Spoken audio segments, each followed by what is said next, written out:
Sawadee Kap. Welcome to today's video.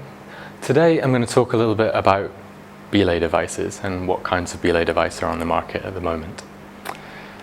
So let's say that you're a beginner climber, you climb mostly single pitch routes or you climb mostly indoors. What I would recommend is just a simple belay device, something like this, the Black Diamond ATC. Now this is your classic tube style belay device. It's been around for a really long time. But the downside to this is that it doesn't work so well with the more modern skinny ropes that are on the market, like 9.4, 9.2 mil diameter. But for anything bigger than that, it's fine. And also for double ropes, it's really good as well. Now, so let's say you're starting to do a bit more single pitch sport climbing, your rope's getting a little bit thinner, you want a bit more control.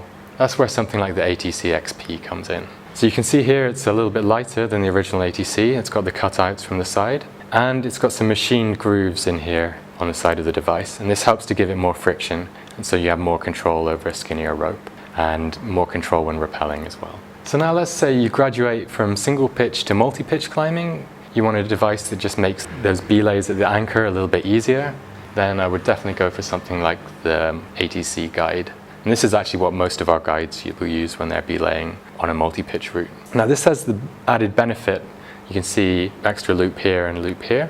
This means that you can use it in a different setup called guide mode from multi-pitching that helps you bring up your second climber really easily. And lastly, if you're really getting into more difficult sport climbing, I'd recommend an assisted braking device like the Petzl Gree that we have here. Now this is called assisted braking because there's a cam inside the metal outer here that when the climber falls, it's going to grip on the rope and help slow down their fall. And that's why it's called assisted braking. Now, the reason it's called assisted is that you still have to do manual braking with your hand on the rope.